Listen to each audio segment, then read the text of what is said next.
Alright, welcome to Frank and Angie's channel. We're in Eastern Europe and we're talking about our experience with pricing and costs for living abroad. We're talking about person A and person B, two different ways of doing it, and so we're going to dispel a lot of the misconceptions that people have about cost of living that are on the internet in this video. So let's get with it.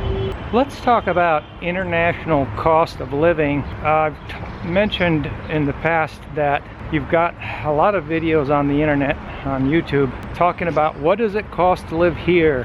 What does it cost to live there? And what you end up seeing is just tourists. You see touristing vloggers saying what it costs for them to be tourists in a particular place. So that's clearly not going to be the cost for somebody that is not touristing for very short term. That has to have things a certain way. Let's start with food. So far our experience has been that food costs generally, you see a lot of promotion about how this place is so cheap and food is this cheap. But what I have found, there is some truth to that, but there's also another side of the story, isn't there? It's almost our motto on this channel. Always another side to the story. The other side of the story. And that just means that for those that want to put a little effort into it, they really can get super low food prices just about anywhere. I mean, if you want to engage in a little self-vanity, you can listen to people that say, oh, I don't pay any attention, I just throw things in the cart. And for people like that, there's definitely a food cost that is much, much higher for them. We have found that even Italy, for example, for the person that just throws things in the cart and doesn't pay any attention, in Europe the food costs are really high. They can be really, really high. However, again, we have found with a little effort, they're not really any higher than, say, in Ecuador. So, because I know that for a while, just as a point of reference, Ecuador is and still is mentioned as a cheaper place to retire, and in many ways it is in the way that we're discussing. So you got Latin America, you've got Central America. Now in Central America, the food costs in Panama, the thing about Panama and some of these really small countries, especially if they've been on the promotional circuit for over 10 years like Panama has, they just get so overwhelmed with foreigner pricing structures because the country's so small and there's so little population that it becomes harder and harder to even put an effort in. You can put an effort in Panama and you can keep your food costs low, but it's not, you know, it's just a lot more complicated, and it's harder to do. But the food costs in Panama for the person that just throws things in the cart are out of sight. You know, they're just, the food costs in comparison are out of sight. I mean, it's the same as US. But again, if you're somebody that just doesn't look at prices, then Panama is very high, and the US can also be, it is very high. So, okay, so housing costs. Housing costs, if you're going to places that are heavily promoted and that are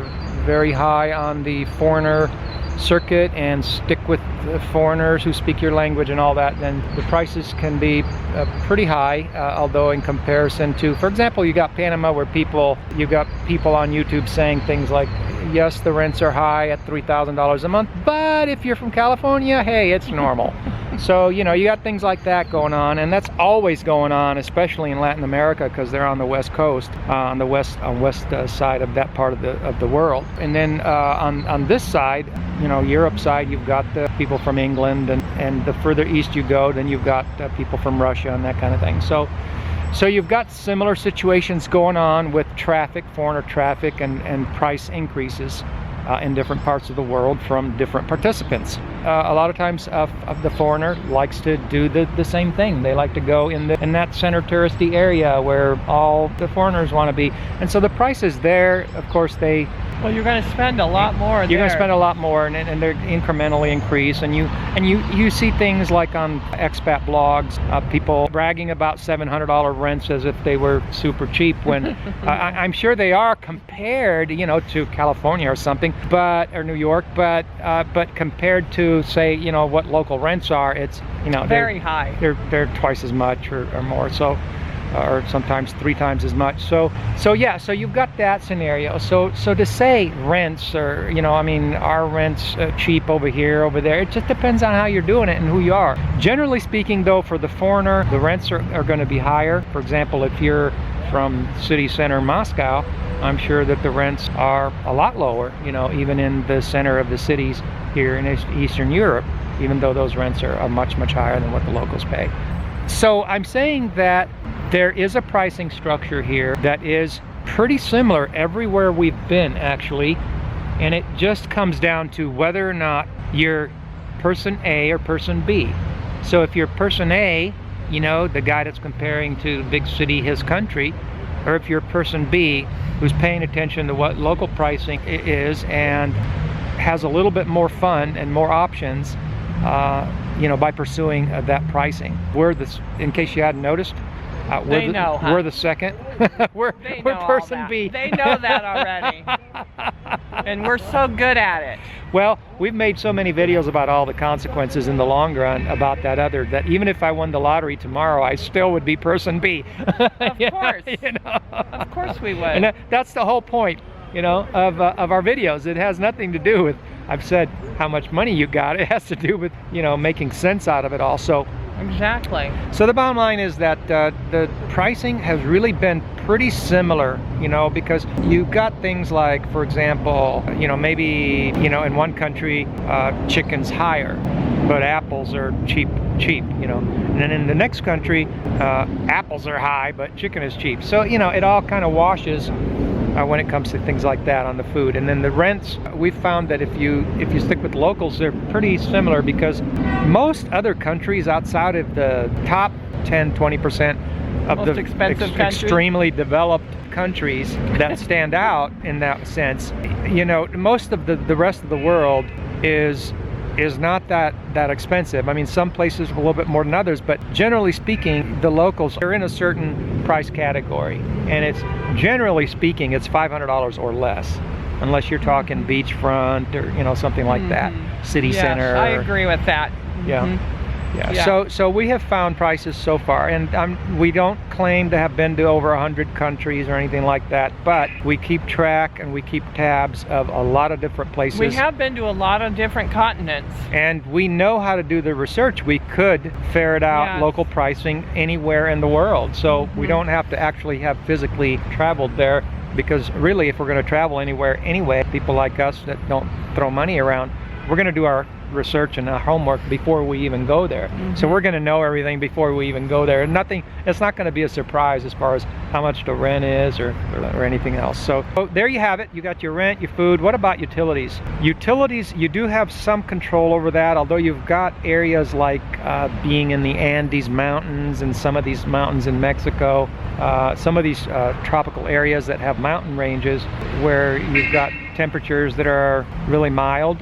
So you've got the like the mountain areas, and then you've got places like Panama City where it's really hot, so you need air conditioning. So you've got places that are really hot, you need air conditioning, and then you got places that have 4 seasons and have real winters like Europe and Eastern Europe.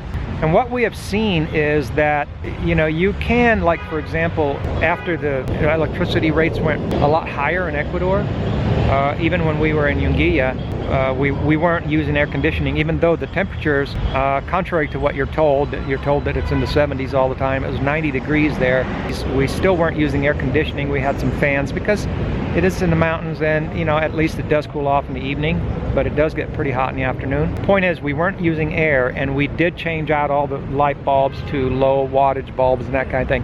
So there are things you can do to mitigate the cost of your utilities in some of these places. And then we were surprised by the cost in Italy. You know, I mean, where we're at in the south, the summer is a little hot, and it can get, like in July and August, the super hot months, in the afternoon a little bit slightly uncomfortable. You can go out though on the balcony and get the breeze and that kind of thing, or you can go for a walk or go to the beach, and it's only for a couple of months, but you can run air if you want. We decided not to. We just ran fans, and so I'm saying we didn't run any air conditioning, but when winter hit, we were just smacked in the head. We were surprised by the utility costs of Italy.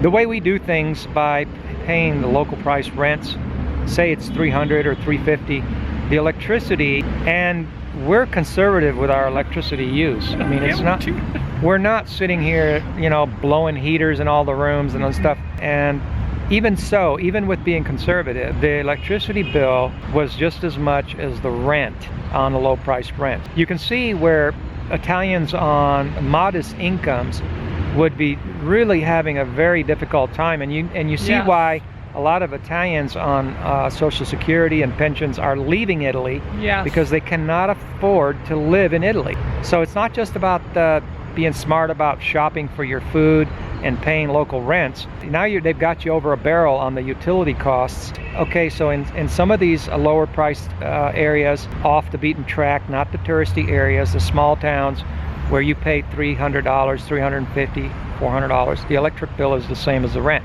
But in some of these other big cities where you're paying $1,000, $1,500, the electric bill can still go up to $500 in a month. So that's still a third of your rent, and Wow. that is a pretty high rent.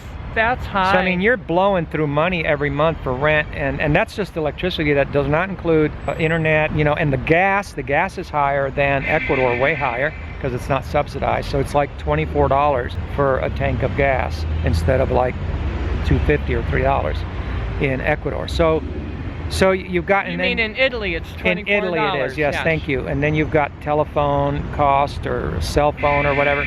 So there's a lot of expenses. People think, oh, I want to move to Italy and it's going to be cheap. But let me show you the graph. Here, right here is the graph. You can see on the graph that unfortunately more than 50% of the cost that you're paying of your electric bill is in hidden extra charges or taxes that make up fully more than 50% of the bill. This is the difference that we've seen so far in Europe, and that's why I said earlier that even if you see things like the cost of electricity is the highest in Europe, in say Portugal, it all depends on whether the government is also tacking on additional hidden costs and hidden taxes. So that's what we've seen. That's the difference we've seen. It's a shocker for Italy. It is a disappointment because our utility bill is eating us out of house and home, as they say, and it's higher than it was in the States. Yeah, now with that bill, Okay. just so you know, we're not running a bunch of lights. We have low wattage bulbs. We have one little heater that we run, just a tiny It's a little room heater. just a tiny That's little it. Just one of them, not everybody Just one heater. with a heater. It's just one little heater that we run, and it's just crazy. The landlord pays the water bill, so I don't know what that is. So that you've got the rents, you've got the food, and then you've got the utility bills. I know that the gas in Italy is really high also. It's not just the electric. If you use methane gas, which we are not using in Italy, but in some of these Eastern European countries it's not that high, it's lower. So it depends on where you're at. You have to really get down to the bottom of what the true costs of the utilities are, and you have to be careful in some of these areas like Ecuador that are on the main RAM circuit, where opportunistic pricing appears after just a few years, and your utility bills just start getting higher and higher, which is just part of that bubble making spiraling prices thing. All right, so what's left? Clothing? Transportation. Transportation has been, for us, we actually like walking because it does two things at one time. It gives us an opportunity to exercise, walk around and get some circulation, breathe fresh air, satisfy that wandering around thing where you're actually experiencing the moment. Yeah, but we don't just walk a little bit. Like yesterday, we went on the tram and went like 2 or 3 different stops south, and then got off and walked around. We don't just stay in the little When we're in a areas. new place, we walk like 3-4 hours. I mean, we walk till we drop. I mean, we just love walking, and we also combine that with metro and maybe a little bit of bus. Not too much bus, just a little bit of bus. We haven't taken too many bus here. We haven't taken any. Sometimes they're a little hard to decipher depending on the language. We haven't done any taxis And we either. do very little taxiing. I mean, just absolute minimum taxiing. So for us that walk, the transportation is pretty low everywhere we go. Transportation's been low in Ecuador, but not because transportation costs are inherently low in a lot of places, but for example, in Italy, the bus fares are much higher. Oh yeah. So you'll pay €2 just to go on a bus for, say, I don't know, 3, 4, 5 kilometers, whereas in Ecuador you're going to pay your 30 cents and that's it. You know, you might pay 2 or 3 euros or 4 euros depending where you're going on the bus. If you're going 30 minutes out, it might be 4 or 5 euros. So whereas it might only be 50 cents or $1 in Ecuador. So the trains are pretty decent, depending on if you're talking about intercity traveling or moving around within the city that you live in. The costs are pretty low because we usually we're not in a big city and we usually walk. So I think in Europe, if you make your reservations online for your train, it's cheaper. In Europe, you have to do everything in advance. You have to do it online. You have to prepay and all this stuff just to but get it makes it cheaper, to be able to get the deals. Yeah. And that's what we do. But it's still reasonable if you're going from one city to the next. I still think the train I mean, is you know, pretty the train reasonable. is around 20, 30, 40, depending on where you're going. It can be a lot more than that if you do it last minute. Airfare, again, that's got a lot to do with how far you're going. We found that if we're just going short distances and we get the deals on the airfare can be pretty reasonable just about anywhere, especially around Europe, even Eastern Europe. South America is more spread out, but that's for people that are traveling around. There's nothing wrong with traveling around. It gives you an opportunity to explore different areas and not make a commitment to one country that you really don't know, just based on what everyone else is telling you that has a vested interest and all this kind of stuff like that, you know. So being that we are person B, the ones that make an effort, you know, we have found costs mostly to be generally within a certain band of pricing.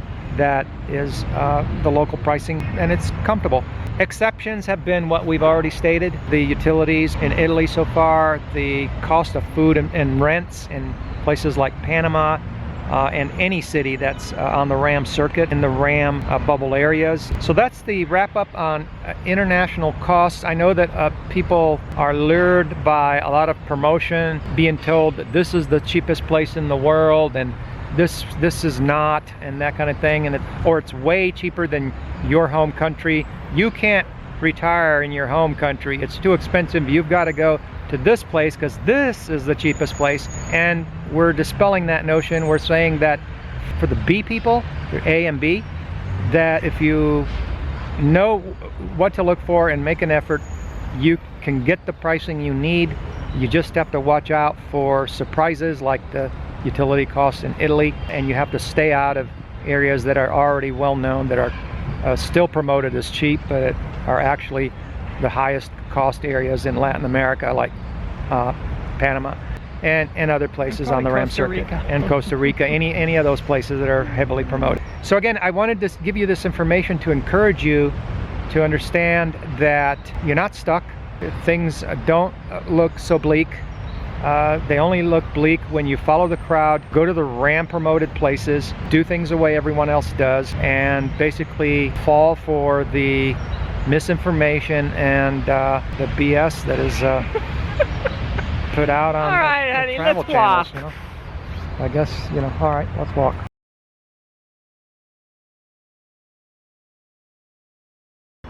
Welcome to Frank and Angie's channel. We've been enjoying the financial independent lifestyle for over 3 decades. Today we're here in the park in Eastern Europe, and we're going to talk about the expat news flashes that you might want to hear about that are interesting enough to share with you. Let's get started.